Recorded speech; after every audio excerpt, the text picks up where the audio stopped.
Do you know how to do nothing? Nothing, it seems, is harder for the busy person than to slow down. Seneca knew this. It was as true in Rome as it is today. And that's why he wrote with such pity about the conquerors for whom there was never enough, about the lawyers very well into old age, still exhausting themselves in court arguing for clients they didn't care about, trying to win a little more money or acclaim, none of which was going to follow them into their graves, which were closer than they would have liked to think. Seneca must have judged himself too for his inability to walk away earlier, when it became clear what life in Nero's service was really going to be like. Yet here we all are, equally incapable of slowing down, of stepping back, or reflecting on what is important, finding balance, of using stillness to our advantage. At the end of his career, after he'd been pushed out of power, the French president Charles de Gaulle was asked how he spent his days. "Ask the cat," he replied.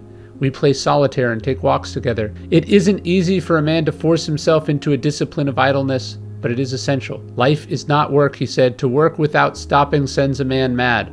Remember that. And to want to do so is a bad sign. Those of your colleagues who could not stop working were by no means the best. Yes, Marx really said we ought to wear ourselves down doing what we love, but he didn't mean that literally, not fully. He meant that the time and energy we allocate to a vocation every day should be something we love and something we give our all to in those hours. But to do more than that, to sacrifice yourself on the altar of work, that contradicts the essential Stoic virtue of moderation. We have to know how to do nothing. We have to know when it's time to take a break. We have to slow down. We have to seek stillness. And those who cannot are not the best, because they have no tranquility, no perspective, and no self-control.